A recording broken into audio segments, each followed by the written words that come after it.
سلام دوستان، امیدوارم حالتون عالی باشه. با ضمایر پرسشی در ترکی استانبولی در خدمتتون هستم.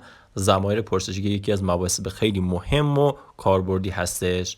حتما پیج رو لایک و سابسکرایب کنید، زنگوله هم بزنید که شنبه و چهارشنبه با پستای بلند کاربردی در خدمتتون هستیم.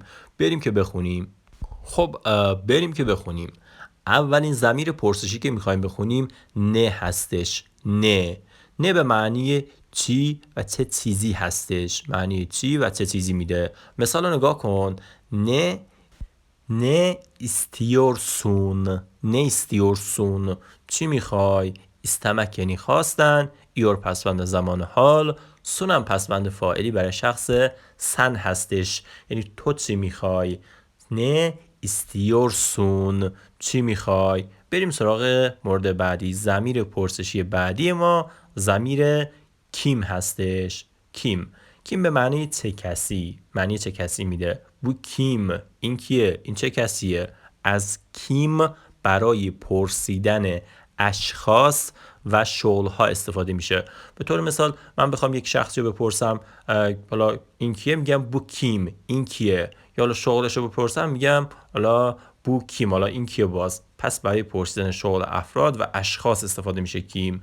بریم سراغ مورد بعدی. ضمیر بعدی ضمیر مهم کات هستش. کات به معنی چند هستش. مثال رو نگاه کن. به طور مثال رفتیم توی فروشگاهی، میگیم بو کات لیرا. این چقدره؟ این چند لیره یالا. پس از کات برای یالا موارد زیادی استفاده میکنیم. میتونیم بگیم حالا ساعت کات. به طور مثال ساعت چنده. کات پس به معنی چند هست. یا کات یاشنداسن، چند ساله هستی. خب بریم سراغ مورد بعدی.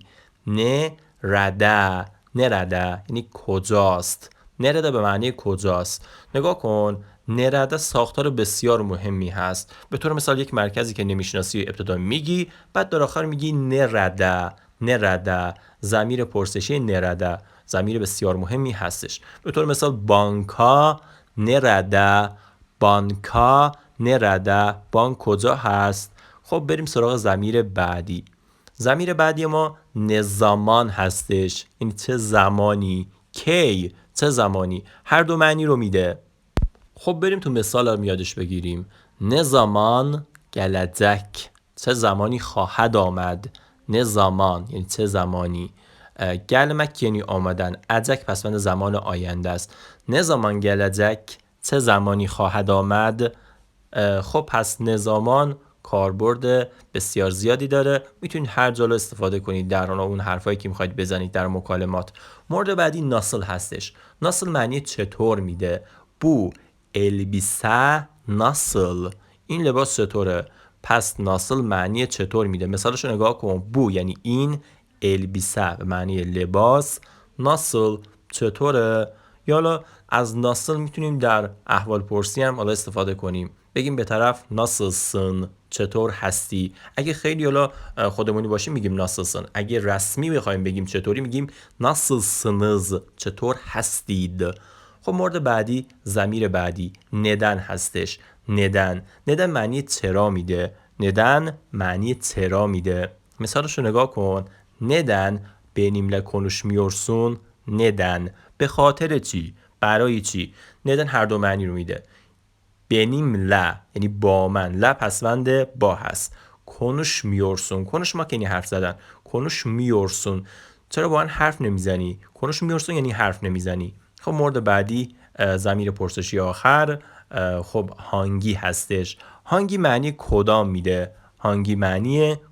میده. به طور مثال نگاه کن. میگم هانگی کازاک daha güzel. هانگی کازاک daha güzel، کدوم ژاکت زیباتره. خب میگم هانگی یعنی کدام. هانگی کازاک به معنی ژاکت، daha معنی تر میده، güzel معنی زیبا میده. پس گفته هانگی کازاک daha güzel، کدوم ژاکت زیباتره. خب دوستان درسمون همینجا باشه. حتما لایک و سابسکرایب یادتون نره که ما به حمایت شما نیاز داریم.